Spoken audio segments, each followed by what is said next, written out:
Welcome back to my channel super max beauty tips. मैं हूँ बिया और आज मैं आप लोगों के लिए बहुत ही इंटरेस्टिंग टॉपिक लेके आई हूँ।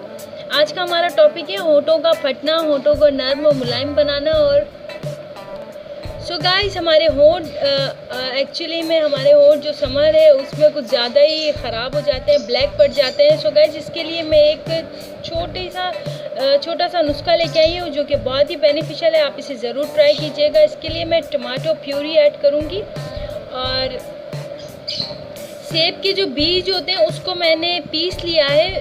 तकरीबन 12-15 बीज थे मेरे पास, उसको मैंने पीस के पाउडर फॉर्म में बना लिया है। इसमें मैं टमाटो प्यूरी ऐड करूँगी तकरीबन इसे स्मूथ सा पेस्ट बनाने के लिए।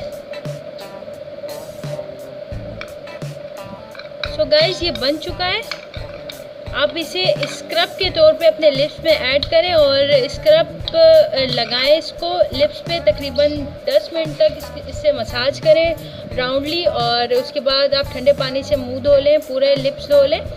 इसके बाद ये बहुत बेनिफिशियल है। आपके होंठ जितने भी फट चुके हैं, बेरौनक हो चुके हैं, ब्लैक सी लेयर आ गई है आपके लिप्स पे, डार्क हो गए हैं और ख़ासकर समर्स में तो कुछ ज़्यादा ही हो जाते हैं। सो गाइस, इसे आप ज़रूर ट्राई कीजिएगा, मुझे अपना फीडबैक ज़रूर दीजिएगा। मिलती हूँ किसी न्यू टिप के साथ किसी न्यू वीडियो में। तब तक के लिए गुड बाय, टेक केयर।